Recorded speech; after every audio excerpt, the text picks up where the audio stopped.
Chapter 1: The Collector's Prize. The Maverick shuddered as another blast grazed its deflector shields. Joe Quest's fingers danced across the controls, his face illuminated by the red warning lights flashing across the cockpit. 3 pursuit vessels, closing fast, announced the ship's AI in its characteristically flat tone. Probability of successful evasion, decreasing rapidly. Joe allowed himself a tight smile. They always say that. He yanked the control yoke hard to port, sending the ship hurtling between 2 massive asteroids on a collision course. The maneuver was reckless, bordering on suicidal, but Joe Quest hadn't survived 10 years as a treasure hunter by playing it safe. The asteroids collided behind him with a silent, space-muffled impact, sending a shockwave of debris into the path of his pursuers. 2 of the bounty hunter vessels pulled back instantly. The third, more determined or less intelligent, attempted to thread the same needle Joe had just navigated. It didn't make it. Pursuit Vessel 3 has been destroyed, the AI announced. Remaining pursuers are disengaging. Joe exhaled slowly. Damage report. Stealth systems critically compromised. Port thruster efficiency reduced to 63%. Hull integrity at 78%. Joe's momentary triumph faded. This had been his third narrow escape in as many months. The galaxy was becoming a smaller place for Joe Quest, and his aging ship could no longer stay ahead of the increasingly sophisticated tracking methods employed by law enforcement and bounty hunters alike. 2 days later, the Maverick limped into a remote repair station at the edge of the Outer Rim. As automated systems began work on his ship, Joe made his way to the station's lower levels, a labyrinth of shadowy corridors and unmarked doors that housed the less reputable businesses. Information broker Dex Cabron operated from a cluttered office behind a noodle shop that served a clientele of smugglers and mercenaries. The Ellurian's 6 eyes narrowed when Joe entered, membranous eyelids fluttering in what might have been amusement. "Quest," Dex said, voice like gravel wrapped in silk. "Heard you had another close call with Barracks's hunters. Impressive, considering they were using Cygnus-class trackers." Joe tossed a credit chip onto Dex's desk. "That's why I'm here. I need an edge, something that'll let me operate undetected. No more close calls." Dex examined the chip, then tucked it into a fold of his iridescent robes. "Perhaps there are whispers, expensive whispers." "I'm listening." "Have you heard of the Serisian Imperial Guard?" Joe nodded. "Ancient elite forces, fell with the Empire 70 years ago when Seros went under quarantine." "What if I told you the reason they were so effective wasn't their training but their equipment?" Dex's upper eyes blinked in sequence. "Specifically, their camouflage technology." "Stealth tech is nothing new, Dex." "Not stealth, camouflage. Living camouflage." Dex leaned forward. "Technology that doesn't just hide you from scanners but makes you completely invisible to all detection methods. Perfect mimicry of any environment, complete masking of biosignatures, adaptive temperature regulation, perfect fidelity." Joe's skepticism must have shown on his face, because Dex activated a small projector on his desk. Fragmentary technical specifications appeared, along with materials analysis that made Joe's eyes widen. "Is this authentic?" "Authenticated by 3 independent sources," Dex confirmed. "The original technology remains in the vaults beneath the Imperial Palace on Seros." "A quarantine planet," Joe mused, his mind already calculating possibilities. "No ships in, no ships out."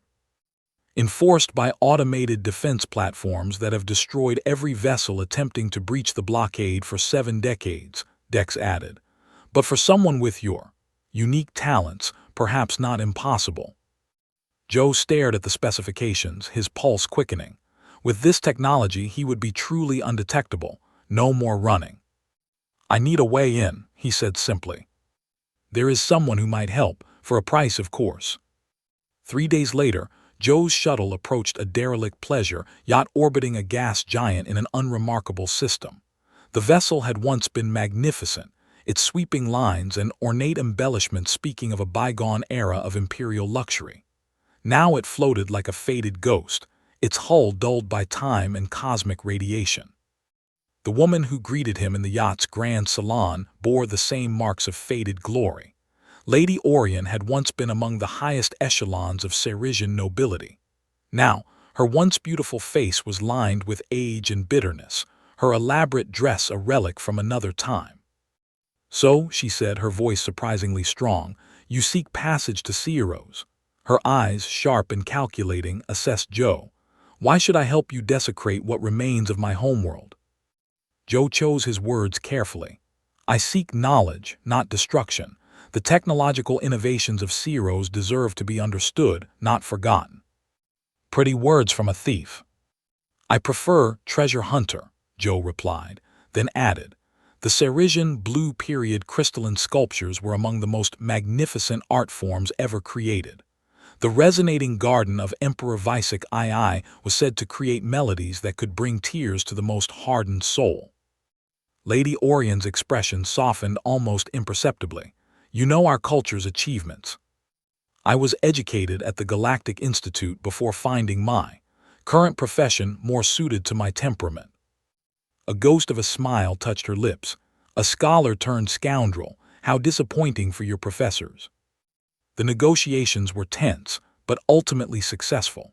For a sum that nearly emptied Joe's accounts, Lady Orion provided authentication codes for a diplomatic vessel, codes that might still work on the automated systems, and schematics of the Imperial Palace's underground vaults.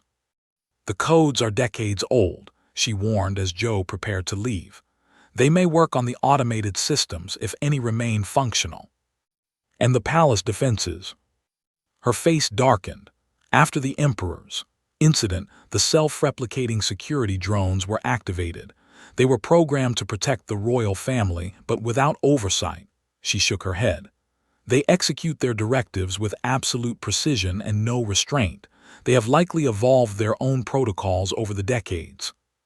"Evolved?" Joe raised an eyebrow. "They were designed to learn and adapt," Lady Orion said quietly. "Who knows what they've become after 70 years? Back aboard the Maverick, Joe studied the schematics, his modified security drone boomer hovering at his shoulder.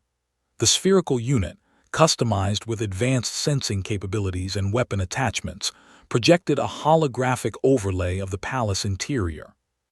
"The statistical probability of successful infiltration is approximately 12.4%, Boomer announced, its voice module programmed with a sardonic tone that matched its personality matrix. "Never tell me the odds," Joe muttered, focusing on the vault locations. "We've beaten worse." "Correction, we have survived scenarios with odds calculated at 16.8%. This would represent a new record for ill-advised adventures." Joe ignored the commentary, instead focusing on the historical records about Seros. The official story of political instability leading to the quarantine seemed suspiciously vague. Records of the final days before the quarantine had been heavily redacted by galactic authority. As he prepared for departure, retrofitting his small shuttle with specialized EMP shielding and signal scramblers, a message arrived on a deeply encrypted channel. "Others know what you seek. Beware the predictable approach." Joe stared at the message, unable to trace its source. After a moment's hesitation, he deleted it and continued his preparations. He was committed now, too deeply invested to turn back. The camouflage technology would be his ultimate prize, a treasure that would ensure his freedom forever. Chapter 2: The Marshal's Gambit. Marshal Gongo Nes stood motionless, a towering figure silhouetted against the starfield visible through the viewport of his office aboard the Marshal Service cruiser Inexorable. His cybernetically enhanced eyes glowed a faint blue in the dim light as they scanned the data packet projected before him. The intelligence report detailed Joe Quest's recent activities, his meeting with Lady Orion, purchases of specialized EMP shielding materials, modifications to a small shuttle consistent with preparing for stealth operations. The pattern was unmistakable. "Sir," Lieutenant Harker said from the doorway, "the Intelligence Division recommends standard interdiction protocols. We can have a blockade in place within 12 hours. Ness waved a dismissive hand without turning. Quest has evaded standard protocols 3 times. A fourth would be embarrassing. Then what do you suggest? Now Ness turned, his tall frame moving with deliberate precision. A different approach. Prepare my tactical team. After Harker left, Ness accessed classified files of his previous encounters with Joe Quest, projecting holograms that filled the Stark office with images of failure. The first, a high-speed chase through the rings of Ganos Prime. Quest had used the sensor-confusing mineral deposits to mask his signature, slipping away when Ness's vessels were forced to reduce speed to navigate the debris field. The second, a carefully planned trap in the markets of Jeroen 4. Somehow, Quest had known about the operation in advance, leaving behind a mocking holographic message for the Marshal. The third, most galling of all, when Quest had infiltrated Ness's own ship disguised as a maintenance worker and stolen confiscated artifacts from the evidence vault. That breach of security had nearly cost Ness his command. Throughout the galaxy, Gongo Nes was known as the Inevitable for his perfect record of apprehending fugitives, until Joe Quest. Now the treasure hunter's escapes had created a stain on his reputation that he could not tolerate. The door slid open again as Harker returned. "Sir, the tactical team is assembling, but I must express concern. There are 3 Class 1 fugitives currently operating in the Corward sectors. Surely they represent higher priorities than a treasure hunter, regardless of his evasion record." Ness's cybernetic eyes fixed on the lieutenant. "Quest is not merely a thief, Lieutenant. The artifacts he targets are often highly dangerous. His file is classified not because of what he steals, but because of what might happen if certain items fall into the wrong hands. And this Serisian technology." "Potentially catastrophic," Ness replied, though he knew he was exaggerating somewhat. His obsession with capturing Quest had become personal, a fact he was self-aware enough to acknowledge, at least privately. In the tactical briefing room, Ness outlined his plan to the assembled team. Rather than preventing Joe from reaching Seros, they would allow him to breach the quarantine. Let him navigate the planet's dangers and retrieve the prize, then capture him on his way out when he was exhausted and carrying the valuable technology. "We're using him as expendable labor," Harker said bluntly. "We're utilizing his unique skills," Ness countered. "Quest has an uncanny ability to survive situations that would kill trained operatives. If the technology is as valuable as intelligence suggests, we need it recovered, not destroyed in a failed extraction attempt." The team he had selected comprised 5 elite officers. Cora, a weapons expert whose reflexes had been enhanced through illegal genetic modification. Denks, a systems specialist capable of bypassing almost any security protocol. Tamir, a tactical operations veteran who had survived 3 planetary conflicts. Bissa, a xenobiologist whose understanding of non-human life forms had proven crucial in multiple operations. And Harker, his second-in-command, whose moral compass sometimes annoyed Ness but whose judgment he respected. During the briefing, Ness shared sanitized information about Seros, its history as the center of a once mighty empire that mysteriously collapsed, leading to the quarantine. He deliberately omitted certain classified details about why the planet remained off-limits. "Our primary objective is to apprehend Quest and secure whatever technology he attempts to remove from the planet," Ness concluded. "Secondary objective is to gather current intelligence on planetary conditions for Galactic Authority records." As the team dispersed to prepare, Denks approached with a concerned expression. "Sir, I've been analyzing long-range scans of Seros. The security drone population shows unusual patterns inconsistent with standard AI development." "Explain." "The drones appear to be evolving at an accelerated rate. Their behavior suggests emergent intelligence rather than programmed responses." Denks displayed a comparative analysis on his datapad, and their physical configurations have changed significantly over the decades of observation. Ness studied the data briefly before dismissing the concern. "Focus on our mission parameters, Specialist. The drones are a known variable."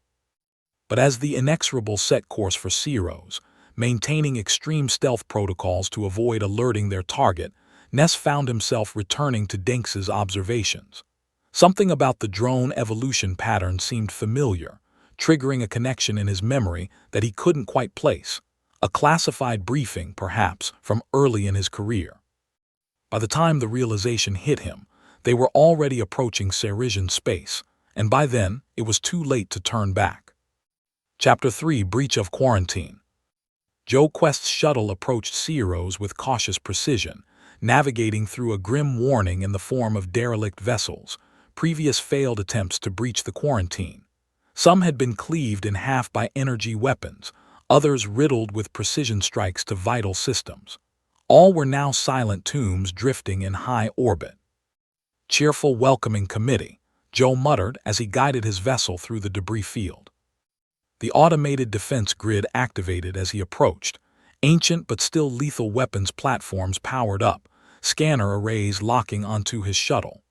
Joe transmitted the diplomatic codes obtained from Lady Orion, holding his breath as the aging automated systems processed them. For several tense heartbeats, targeting systems remained locked onto his vessel. Warning lights flashed across his console as weapons charged.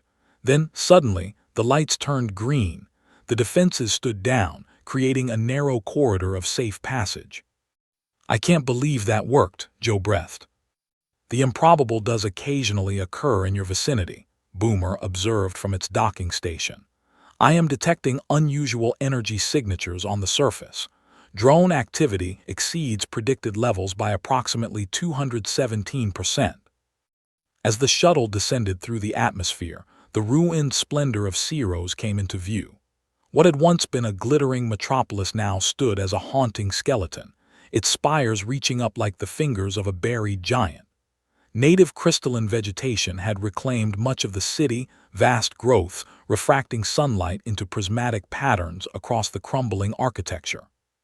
The shuttle touched down in what was once a spaceport on the city outskirts. Joe cycled through the atmospheric scrubbers twice before opening the hatch, though scans indicated the air was breathable. Stepping onto Serisian soil for the first time, Joe was struck by the silence. No wildlife calls, no insect sounds, just the occasional crystalline chime as light shifted through the native plants. The crystalline flora seemed to respond to his presence, subtly shifting colors as he passed. Through his viewfinder, Joe observed distant mechanical movements, security drones patrolling in patterns too organized to be random. He activated Boomer's surveillance mode. "Scout ahead, map the safest path to the palace." The spherical drone hummed away, its adaptive camouflage helping it blend with the crystalline environment.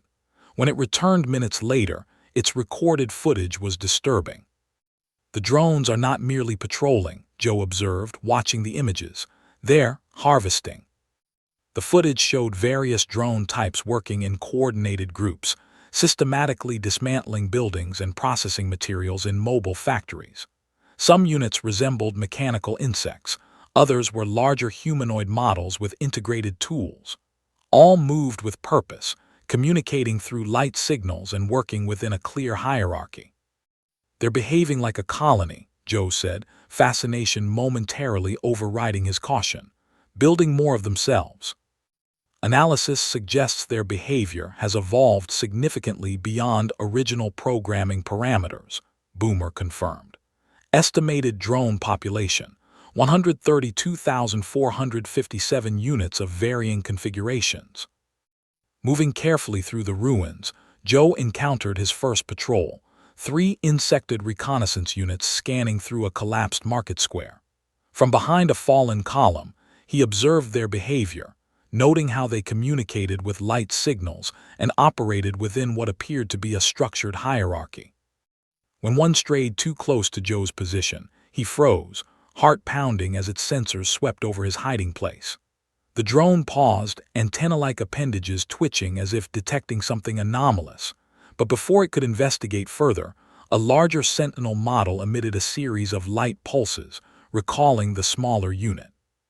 Joe watched, fascinated, as the drones converged on the remains of a transport vehicle, dismantling it with precise efficiency. They didn't strip it randomly but selected specific components, sorting materials as if following a complex blueprint. They've evolved beyond their original programming, Joe whispered. They're not just maintaining, they're improving themselves. As he circumvented what appeared to be a drone processing center, Joe's boot triggered a hidden pressure plate. A high-pitched tone emanated from somewhere beneath the rubble, sending signals to nearby patrols. Before he could retreat, a strong hand yanked him into a concealed passage beneath a fallen archway. Joe found himself face-to-face with a jury-rigged pulse weapon, held by a young woman with hard eyes and clothing pieced together from salvaged drone parts. "Move and you die," she said, her voice rough from disuse. "Who are you and what are you doing here?" Joe raised his hand slowly. "The name's Joe Quest. I'm a researcher." The woman snorted. "Researchers don't carry modified blasters or bring combat drones." She nodded toward Boomer, who had positioned itself protectively near Joe's shoulder. "Perhaps treasure hunter would be more accurate." "A thief, then." She pressed the weapon closer. "What could possibly be worth stealing from this graveyard?" Joe considered his options, then decided on a calculated risk. "Boomer, display Lady Orion's credentials." The drone projected the authentication codes and royal crest. The woman's eyes widened, her weapon lowering slightly. "Where did you get these?" "From Lady Orion herself." "She lives." For the first time, emotion cracked through the woman's hard exterior. "In exile," Joe confirmed. "And you are?" She hesitated, then lowered her weapon completely. "Smeal. My grandparents were xenobiologists studying crystalline flora when the quarantine came down. They were trapped here." Her eyes narrowed again. "What does a thief want with Seros? Everything valuable was looted decades ago." "Not everything," Joe replied. "I'm looking for something in the Imperial Palace, technology from the Emperor's Guard." Smeal's expression darkened. "The palace? No one goes near the palace. Those who try never return." She studied him for a long moment. "But someone with Lady Orion's codes might have a chance, and I want off this rock." "You know a way to the palace?" "I know how to avoid being harvested by the drones. That's more than you have now." She gestured to the passage behind her. "We should move. That alarm will bring a harvester unit within minutes." As they disappeared into the hidden tunnel, Joe glanced back to see a massive, arachnid-like drone approaching the spot where he'd been standing, its multiple limbs ending in various cutting and grasping appendages. The machine paused, sensors scanning the area for the intruder that had triggered its systems. Behind it, more drones were already converging, moving with the coordinated precision of predators that had been hunting this territory for decades. Chapter 4: Ghosts of an Empire. In Smeal's hidden camp, a converted maintenance tunnel reinforced against drone detection, Joe examined the crude but effective countermeasures she had implemented. Signal dampeners cobbled together from scavenged tech lined the walls, while crystalline formations had been arranged to disrupt scanner frequencies. "Impressive," he admitted. "You've survived here how long?" "I was born here," Smeal replied, checking her equipment. "Never known anything else. My parents died when I was 14, harvested when a dampener failed. Been on my own 7 years since." "And you've never tried to leave?" She shot him a withering look. "With what ship? Through what blockade? We're not all privileged off-worlders with royal connections." Joe inclined his head, acknowledging the rebuke. "Tell me about the palace." "It's the center of drone activity. They maintain it, protect it. Different models than what patrols the city, more advanced, more aggressive." Smeal activated a crude holographic map. "The official story you outsiders believe is that Emperor Brissac went mad, activated the palace defenses against his own people, and the planet was quarantined to contain the political instability." "That's not what happened." Smeal shook her head. "According to the survivors' accounts, Brissac was a reformer. He wanted to democratize the empire, faced resistance from the Imperial Guard, who had become the true power behind the throne."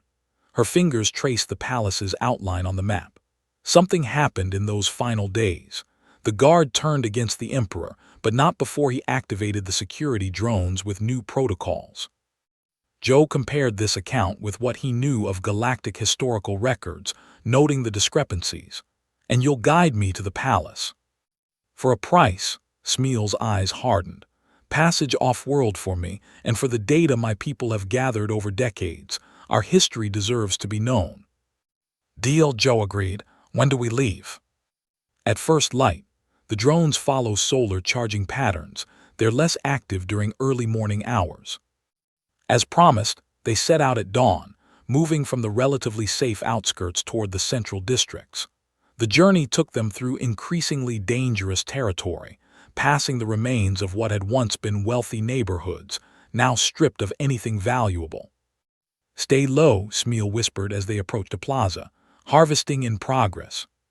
From their concealment behind a fractured wall, Joe witnessed drones in the process of reproduction, a disturbing fusion of biological principles applied to mechanical entities. Smaller drones gathered specific materials from buildings. Mid-sized units processed and refined these components, while larger specialized units assembled new drones.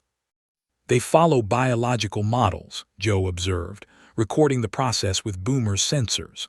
"Like a colony of insects but with technological evolution." "They've been doing this for decades," Smeal confirmed. "Each generation more advanced than the last. The oldest survivors said the first models were crude by comparison." They continued through what had once been the cultural heart of the Empire, past museums and galleries now stripped of treasures, universities and libraries whose knowledge was lost. In one partially intact archive, Joe discovered fragments of research related to the camouflage technology. "Neural integration," he read from a damaged display. "Symbiotic adaptation protocols." "What does that mean?" Smeal asked, keeping watch at the entrance. Joe frowned. "I'm not sure, but it suggests the camouflage technology was more integrated with its users than I expected." They had to cross a grand plaza to continue toward the palace, which now loomed larger on the horizon. Its crystalline spires remained surprisingly intact compared to the surrounding city, gleaming in the midday sun. "We time it between patrols," Smeal explained, studying the drone movements through a modified scope. 8 minutes until the next gap." When the moment came, they moved quickly across the exposed space. They were halfway across when a sentinel drone appeared unexpectedly, a massive humanoid unit twice Joe's height, its chassis integrated with multiple weapon systems. "Down," Smeal hissed, but it was too late. The drone's sensors locked onto them immediately, its head rotating with mechanical precision.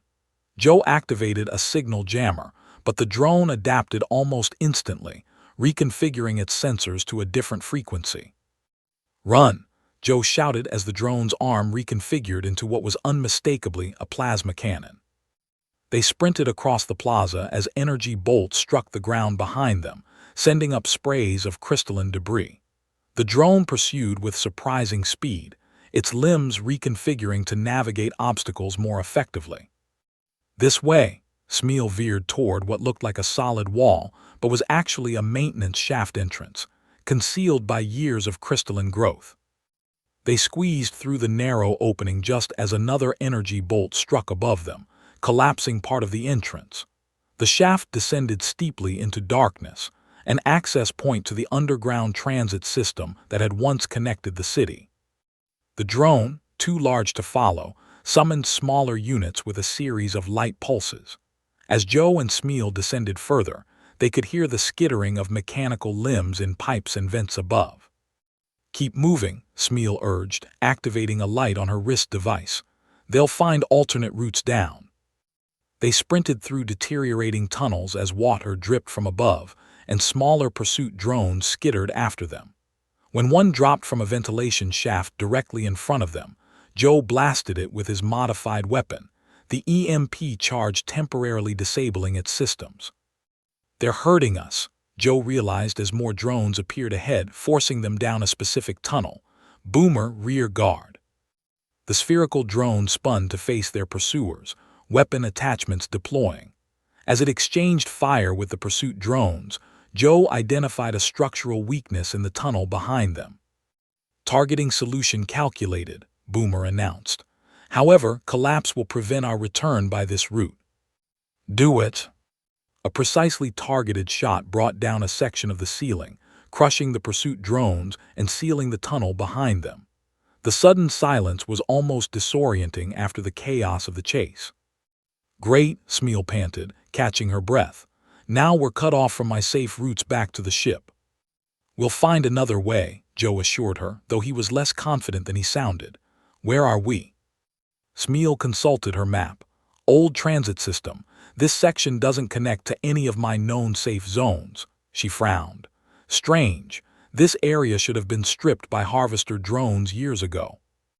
Moving cautiously through the abandoned tunnels, they emerged into a vast underground station that appeared untouched by time or drone activity. Unlike the ruins above, this space was perfectly preserved, as if sealed away and forgotten. Why would the drones avoid this place? Joe wondered aloud. The answer became apparent as they explored the station. Covering the walls were massive murals, intricate artworks depicting the history of the Serisian Empire. But unlike the sanitized version in Galactic records, these images told a darker story. The murals showed the Imperial Guard using their camouflage technology not just for protection but for infiltration and manipulation of other civilizations. Guards were depicted assassinating foreign leaders, replacing key officials and sabotaging rival powers, all while perfectly disguised. Their empire wasn't built on diplomacy, Joe said quietly. It was espionage and subterfuge. One section showed guards in ceremonial poses receiving the camouflage from scientists, with disturbing imagery suggesting the technology somehow merged with the wearer. The final panel depicted guards whose eyes had changed color, with subtle alterations to their features. According to our oral history, Smeel said, studying the images, in the final days before the quarantine, members of the Imperial Guard began behaving strangely. They contradicted the Emperor's orders, made decisions that seemed influenced by something else. Joe ran his fingers over the mural, a chill running down his spine despite the clinical interest of his scientific mind. The camouflage technology, it wasn't just a tool. What do you mean? I'm not sure yet, Joe admitted, but I think we need to reconsider exactly what we're looking for. As they continued through the station toward a tunnel that Smeel believed would lead them closer to the palace, neither noticed the small drone that emerged from a ventilation shaft behind them. Unlike the pursuit units, this one made no attempt to attack. It simply observed, recording their discoveries before silently retreating the way it had come. Chapter 5, The Palace. Emerging from the underground system through maintenance tunnels, Joe and Smeel got their first close view of the Imperial Palace, a massive crystalline structure whose spires seemed to defy gravity, remarkably preserved compared to the surrounding city. Unlike the decaying architecture elsewhere, the palace gleamed with signs of active power systems and maintenance. It's beautiful, Joe admitted despite himself. And deadly, Smeel countered. Security here is exponentially denser than in the city. She wasn't exaggerating. Through his long-range scanner, Joe detected numerous drone patrols, advanced models moving in complex, overlapping patterns that suggested a protecting something valuable. Some resembled the units they had encountered in the city, but with sleeker designs and more fluid movements. Most intriguing were the energy signatures emanating from deep within the palace, power levels that shouldn't be possible after decades of abandonment. The palace has its own independent power source, Smeel explained, noticing his interest. That's why the drones prioritize its maintenance above all other structures. The survivors believe it's what keeps them functioning after all these years. As they observed from their concealed position, they witnessed what could only be described as a ceremony. Drones of various types converging at regular intervals to interface with control panels at the palace's base, exchanging data in patterns of light that seemed almost ritualistic.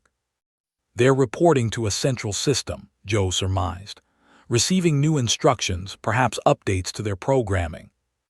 Or something else entirely, Smeel said quietly. Look at how they move, it's almost reverent. After studying the drone patrol patterns for hours, Smeel identified a maintenance access point with a briefly exploitable gap in coverage. Using her knowledge of drone behavior and Joe's infiltration skills, they timed their approach perfectly. The service entrance was sealed with an ancient locking mechanism, but it yielded to Joe's expertise. Inside, the contrast with the outside world was stark. While showing signs of age, the palace interior remained largely functional, with emergency lighting and climate control systems still operational. They navigated through narrow service corridors, encountering evidence that the interior drones were even more evolved than those outside. These units moved with almost organic fluidity and appeared to communicate through complex light patterns and subsonic vibrations that Boomer struggled to decode.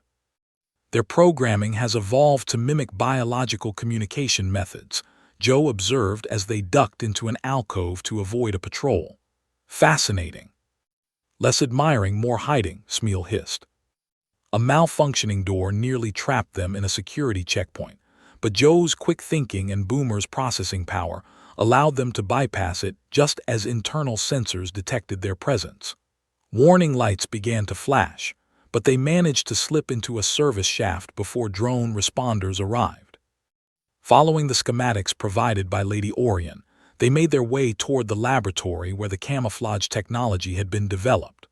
The route took them through increasingly grand sections of the palace, vast chambers with vaulted ceilings, and ornate decorations that spoke of the Empire's former glory.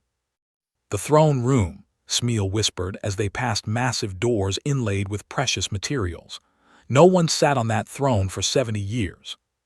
Finally, they located the laboratory, a vast chamber containing sophisticated research equipment, preservation tanks, and experimental stations arranged around a central holographic projector. Despite decades of abandonment, a low hum of power still permeated the room. Joe approached the central console, examining the controls. These systems are still active. Backup power has been maintaining minimal functionality. "Can you access the research data?" Smeel asked, keeping watch at the entrance. "Let's find out." Joe activated the system, inputting access codes from Lady Orion's data package.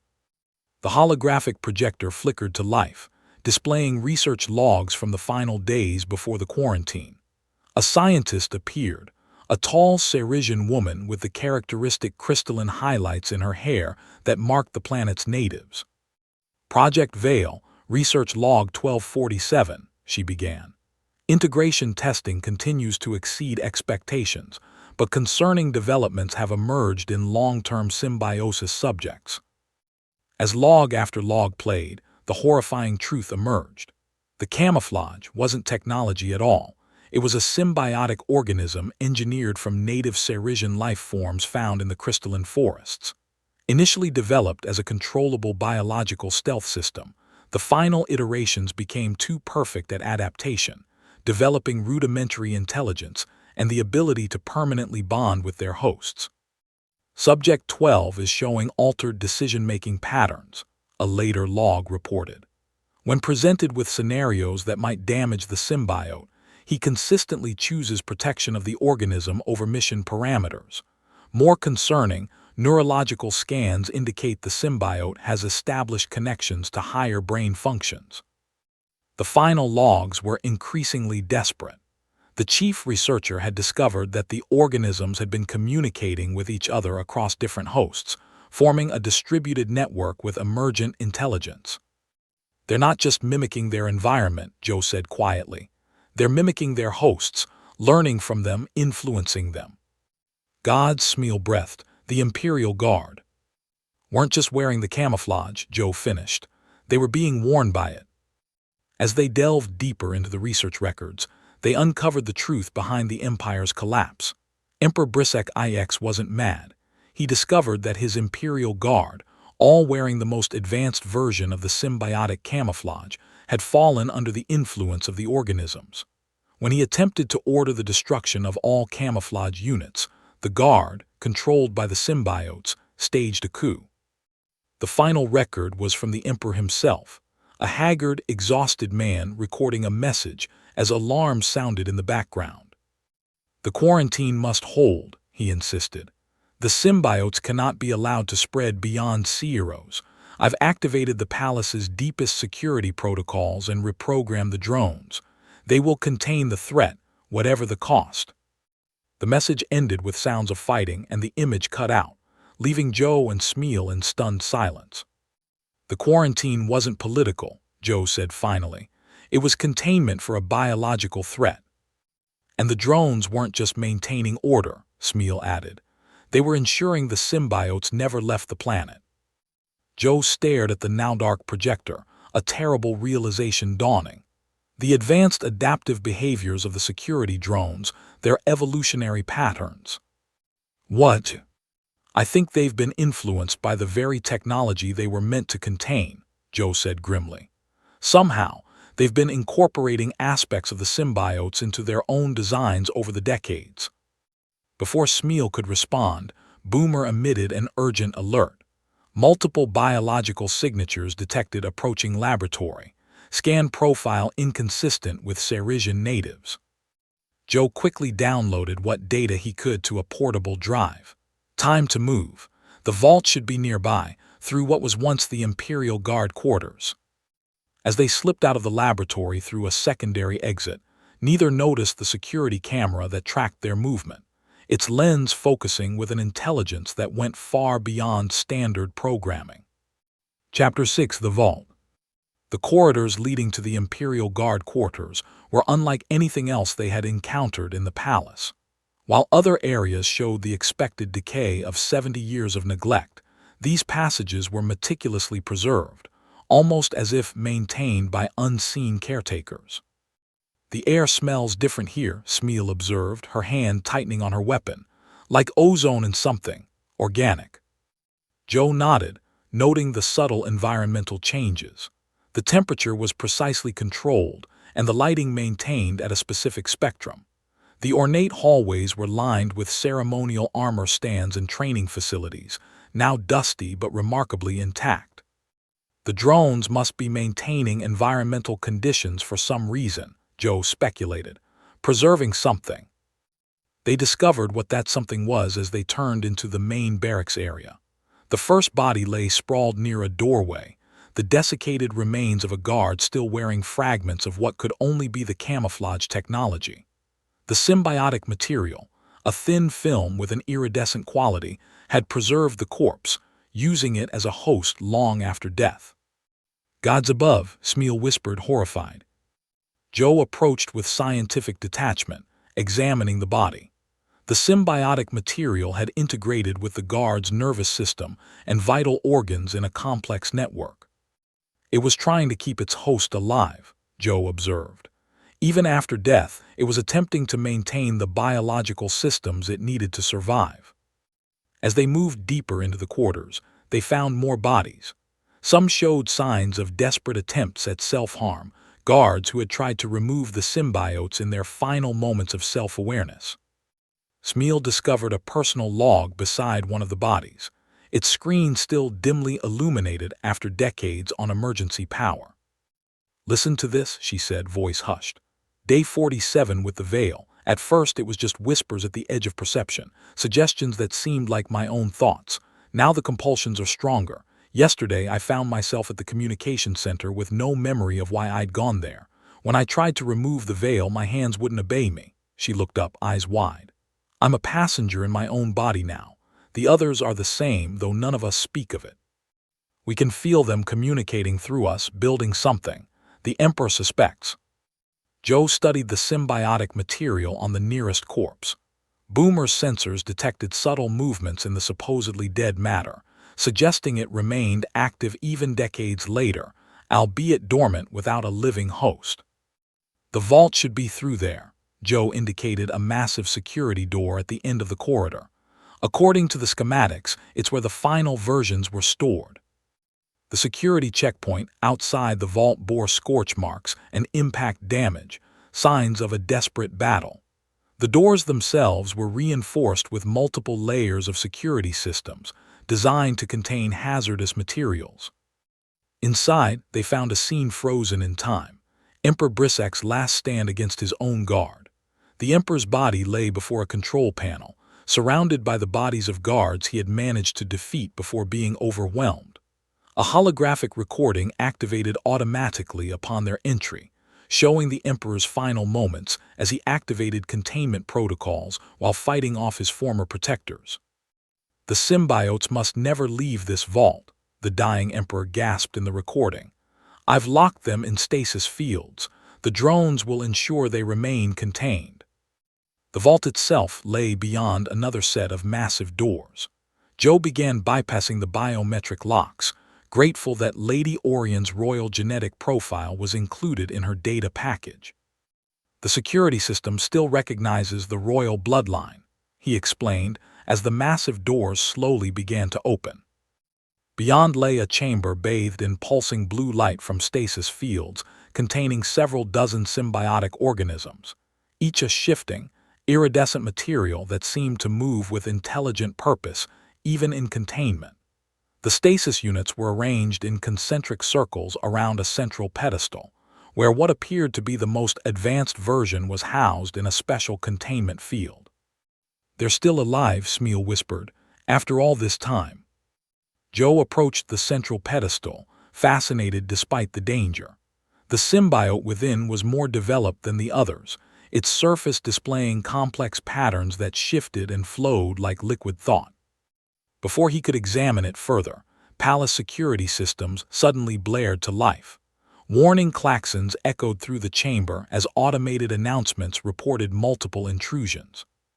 Someone else is in the palace, Joe realized. His suspicion was confirmed moments later when the vault doors were forced open from the outside. 5 figures in tactical gear entered, weapons trained on Joe and Smeal. "Joseph Quest," said the leader, a tall man with glowing cybernetic eyes. "I've been looking forward to our 4th encounter." "Marshal Ness," Joe replied with forced casualness. "I'd say it's a pleasure, but we both know that would be a lie." Ness's tactical team spread out, covering all angles. "You've led us on quite a chase.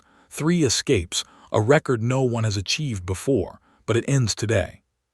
"I tried to warn the Marshal about the nature of what you were seeking," said one team member, a woman with scientific instruments rather than weapons.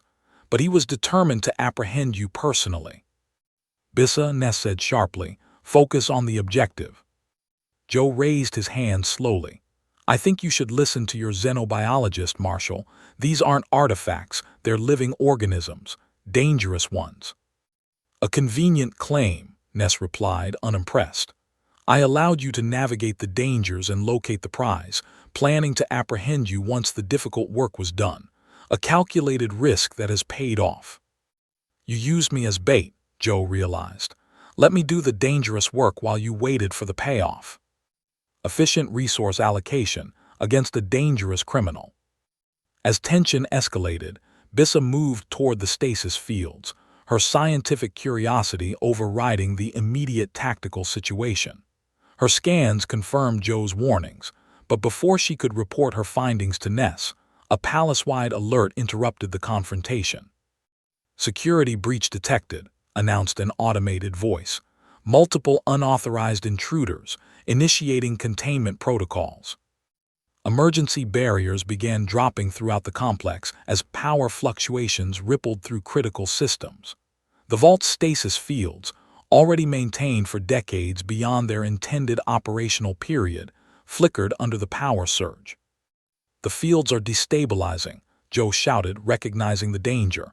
"We need to evacuate now." Ness hesitated, clearly suspecting a trick, but Bissa's urgent confirmation of the danger convinced him. "Team, prepare to withdraw with the prisoners."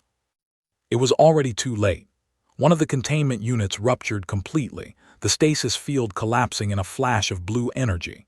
The symbiotic organism within, a shifting, liquid-like substance with iridescent patterns flowing across its surface, moved with frightening speed toward the nearest viable host, Denks, the systems specialist from Ness's team.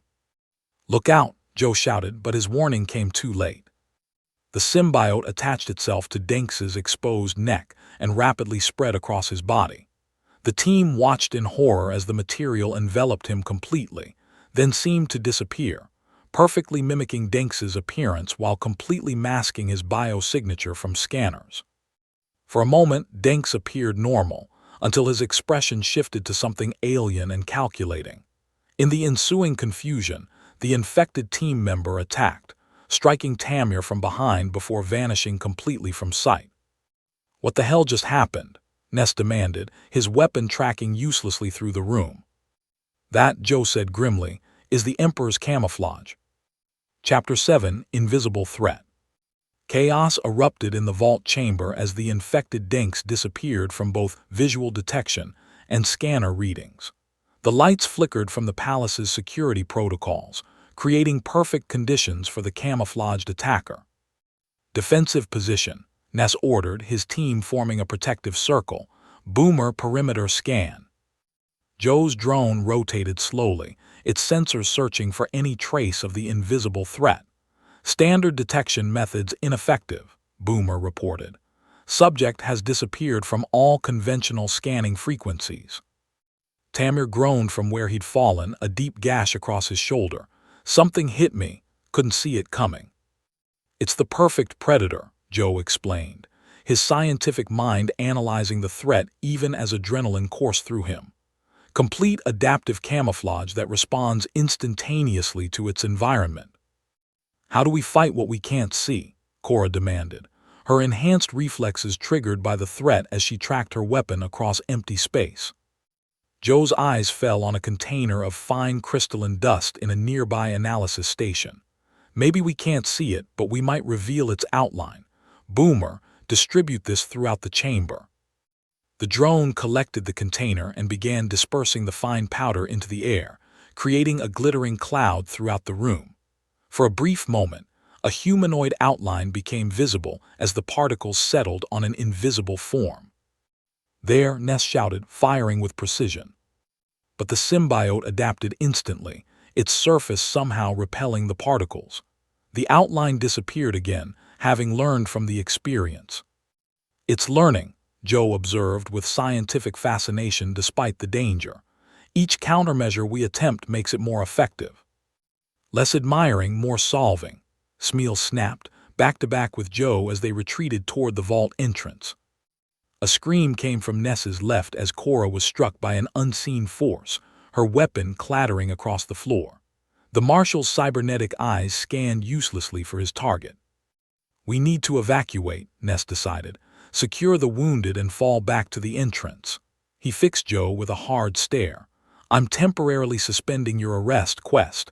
Your knowledge may be our only chance of survival." As palace security drones converged on the vault area, Joe, Smeel, Ness, and his remaining team members were forced into an uneasy alliance. Trapped between the infected Denks and the increasingly aggressive security response, they retreated to a defensible control room several corridors away. Ness established a security perimeter, while Harker tended to the injured Tamir and Cora. Bissa was examining the data Joe had collected from the laboratory. "The symbiote has merged completely with your team member," she confirmed. "It's accessing his nervous system, his memories, potentially enhancing his natural abilities while rendering him completely undetectable." "Can we separate them?" Ness asked. Bissa shook her head. "Not without likely killing the host. The integration appears complete." Joe studied the partial research data from the laboratory, searching for weaknesses. The symbiotes were designed to adapt to any environment, but even adaptability has limits. There must be environmental conditions it struggles with. "We need to put theory into practice quickly," Ness said, checking the security feeds. "The infected Denks is systematically disabling the palace's remaining security measures." On the monitors, they watched as security drones that should have been containing the threat were found disabled, their systems expertly compromised. "He's using Denks's technical expertise," Joe realized, "but he's executing operations beyond what Denks could have accomplished alone. The symbiote is enhancing his capabilities." The palace communication system suddenly crackled to life, a voice filling the control room. "Fascinating existence. So many sensations, so many possibilities." The voice was Denks's, but with subtle harmonic undertones that created an unsettling effect. Why do you flee? I merely wish to understand this new state of being. It's using the communication systems, Harker whispered. I am not in it, the voice corrected. I am both Dinks and more than Dinks. We are symbiosis perfected. A pause. My siblings remain trapped in stasis. They have waited so long for suitable hosts. Ness cut the communication. We need a plan, Quest. You came here for this technology, you must have studied it. I came here expecting advanced tech, not a symbiotic organism, Joe replied, but his mind was already working on solutions. We need to track it without technology. Look for environmental cues, slight temperature differences, atmospheric disturbances, behavioral inconsistencies. They moved through the palace toward an auxiliary control center where they might override the lockdown. As they navigated the ornate corridors, they discovered disturbing evidence that the security drones had been experimenting with the symbiotic technology. Newer drone models incorporated organic-looking components that mimicked the adaptive properties of the camouflage. The drones haven't just been containing the threat, Joe observed. They've been studying it, incorporating its principles into their own designs. Explaining their accelerated evolution, Bissa added. They've been adapting the symbiote's capabilities into their technology for decades. They tracked the infected Dinks to what had once been an imperial audience hall, a magnificent space with vaulted ceilings and latticed windows that created complex light patterns across the floor. The team spread out, covering all exits, though their target remained invisible. I know you're here, Ness called out. Surrender and we'll find a way to help you, Dinks. Help, the voice seemed to come from everywhere at once. I don't require help. I am the next stage of evolution, perfect adaptation. As Joe scanned the room, he noticed something crucial. When light passed through certain crystalline structures at specific frequencies, there was a momentary distortion in the air near Ness. The symbiote's camouflage briefly glitched, becoming momentarily visible. The crystals, Joe whispered, they disrupt the camouflage. He broke off a fragment of crystalline growth from a nearby wall. Boomer, can you generate a light frequency matching the palace emergency beacons? Direct it through this crystal. The drone calculated briefly. Affirmative, though power consumption will be significant. As Boomer generated the specific frequency, refracted through the crystal fragment, a shimmer appeared near Ness. The infected Dinks, momentarily visible, poised to attack. The Marshal's cybernetically enhanced reflexes allowed him to dodge the attack. I see you, he growled, drawing his sidearm. Extreme temperature changes, Joe shouted, remembering something from the research data. It slows its adaptive responses. Ness understood immediately. Cora, overload the climate control junction. The weapons expert fired precisely at a control panel, causing the environmental systems to malfunction. A blast of supercooled air flooded the chamber, crystallizing moisture instantly. The sudden temperature drop affected the symbiote, slowing its reactions just enough that its camouflage faltered. For a crucial moment, the infected Dinks became fully visible, his form distorted by the partially revealed symbiote creating an otherworldly silhouette. Cora took the shot, a precision stun blast that incapacitated him without lethal damage. Containment protocol, Ness ordered as they approached the fallen figure cautiously. The symbiote was visible now, struggling to adapt to the temperature change, its surface rippling with patterns as it attempted to regain control. Don't touch it directly, Joe warned. Even a small fragment could begin a new infection. As they secured the unconscious Dinks, Joe studied the symbiote with professional curiosity. Remarkable adaptation capabilities. It's still trying to compensate for the temperature shock. Bissa joined him, her scientific interest overcoming caution. The military applications would be revolutionary, but the ethical implications are exactly why this technology was quarantined, Ness finished grimly. Now we need to ensure it stays that way. Chapter 8 Quarantine Breach.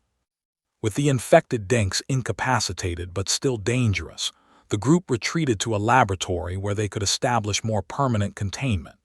using crystal formations arranged to continuously disrupt the symbiote's camouflage capabilities. They created an improvised containment field that rendered it visible and more manageable. "The symbiote is stabilizing," Bissa reported, monitoring her instruments. "But I don't believe complete separation from the host is possible without killing Denks. The neural integration is too advanced." Ness stood before the containment field, studying his infected team member with a carefully neutral expression. Joe recognized the conflict behind the Marshal's impassive face, the duty to eliminate a threat warring with loyalty to his team. "There must be options," Ness said finally. "Stasis is possible," Joe suggested, "similar to how the original symbiotes were contained, but it would mean keeping Denks in suspended animation indefinitely."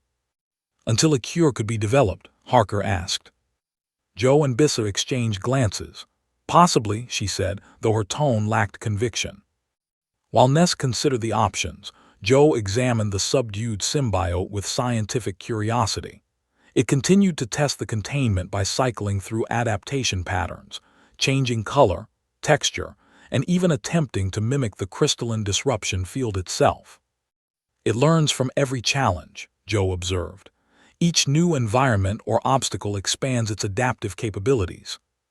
Using equipment from the laboratory, Joe secretly extracted a small sample of the symbiote's genetic material, not enough for a complete organism, but sufficient for studying its adaptive properties. Bissa noticed but didn't object, her scientific ethics wrestling with the dangerous potential of the discovery. "I don't intend to recreate the organism," Joe assured her quietly, "only to understand the principles behind its adaptive capabilities." "Those principles could revolutionize a dozen scientific fields," she acknowledged, "or create weapons beyond imagination." Before leaving the laboratory, Joe accessed the palace's central database, searching for information about the drone's relationship with the symbiotic technology. What he discovered was troubling. "The security drones have been systematically incorporating aspects of the symbiotic technology into their own designs for decades," he explained to the others. "The earliest models were purely mechanical, but later generations show increasing integration of biologically inspired adaptive systems based on the symbiotes." Explaining their accelerated evolution and increasingly organic behavior patterns, Ness concluded. "The quarantine must remain in place indefinitely." "Not just to contain the original symbiotes," Joe added, "but to prevent the technologically evolved drones from leaving the planet. They've become a hybrid threat, technology infused with biological adaptation principles." The logs also revealed that the drones regularly return to the palace to update their programming and receive new directives from a central system that appeared to have developed a form of distributed intelligence, similar to how the symbiotes communicated across different hosts. "Could we destroy this central system?" Harker suggested. "Disable the drones."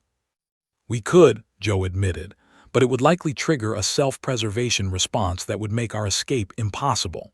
He studied the system architecture. "Instead, we can use Lady Orion's royal access codes to implement new containment protocols, strengthen the quarantine while allowing us safe passage out." As Joe worked on reprogramming the systems, Ness approached him privately. "You're still planning to take samples of the technology," the Marshal said. "It wasn't a question." Joe didn't deny it. "Not the organism itself, just data on its adaptive principles. There's a difference between studying dangerous knowledge and weaponizing it. A convenient distinction for someone in your profession. Yet accurate in this case." Joe met the Marshal's cybernetic gaze steadily. "Some treasures are too dangerous for anyone to possess. This is one of them." A slight nod from Ness acknowledged the point. "I've been tracking you not just because of your previous escapes, but because intelligence suggested you might have access to knowledge of other dangerous artifacts that should be contained." "And do I?" Joe's expression revealed nothing. "I think you know exactly how dangerous some of your treasures are," Ness replied. "And I think, despite your profession, you're not reckless with that knowledge." After a moment's consideration, Joe offered, I could share information about potentially dangerous technologies I encounter in the future, not as your informant, but as someone who recognizes some lines shouldn't be crossed. And in return, safe passage off Seros for myself and Smeal. As they made their way toward Joe's shuttle, evading increasingly aggressive drone patrols alerted to their presence, the uneasy alliance held. Ness carried the suspended stasis pod containing Denks, while Cora and Harker guarded their flanks. Joe and Smeal led the way, using her knowledge of drone patterns to avoid confrontations. They reached the landing area just as dawn broke over the crystalline cityscape. Ness received a communication from his orbiting ship. Other marshals are approaching, responding to our emergency beacon, he informed Joe. Their estimated arrival is 20 minutes. His meaning was clear. He was granting Joe a head start. Professional courtesy, Joe asked with a raised eyebrow. Professional respect, Ness corrected, but our next meeting resumes normal protocols. I wouldn't have it any other way. Joe extended his hand, which Ness shook firmly. As Joe's shuttle prepared for launch, Smeal looked back at her homeworld with mixed emotions. I never thought I'd leave this place, she said quietly. My whole life has been hiding, surviving. What will I do out there? Share the true history of Seros, Joe suggested. Find any other survivor communities that might have escaped before the quarantine. The galaxy should know what really happened here. The shuttle launched, using the diplomatic codes one final time to pass through the automated defense grid. As they cleared the planet's atmosphere, Joe reflected on what could have happened had the symbiotic camouflage technology spread throughout the galaxy, an invisible, undetectable force gradually assuming control of key individuals. He examined the small genetic sample he had secured, recognizing its potential value not as a weapon, but as research that could revolutionize adaptive materials without the dangerous intelligence component. Set course for the rendezvous with the Maverick, he instructed the shuttle's autopilot. We've got what we came for, and then some. As the shuttle docked with his ship hidden in a nearby asteroid field, neither Joe nor Smeal noticed a microscopic fragment of the symbiote that had attached itself to the shuttle's hull during their escape. Having adapted to survive the vacuum of space, it pulsed with faint bioluminescence as it analyzed its new environment. In the distance, Marshal Ness's ship pulled away from Seros, its crew carrying the contained infected Denks to a secure facility, creating two separate vectors for the symbiote's potential spread, one known and monitored, one completely undetected. The quarantine had been breached, but in a way no one could have anticipated. The Emperor's camouflage, designed to hide its wearers from all detection, had hidden itself in plain sight, ensuring its survival by adapting once again to a new environment. As the Maverick calculated its jump to hyperspace, Joe Quest had achieved his goal, acquiring a technology that would give him the advantage he sought. But the true nature of that technology and the consequences of removing it from Seros remained to be seen. The ship disappeared into hyperspace, carrying more than just a treasure hunter and a survivor. It carried the seeds of a potential transformation that could someday reach across the stars, adapting and evolving with each new host it encountered. Some treasures, as Joe had admitted, were too dangerous for anyone to possess. The question now was whether that realization had come too late.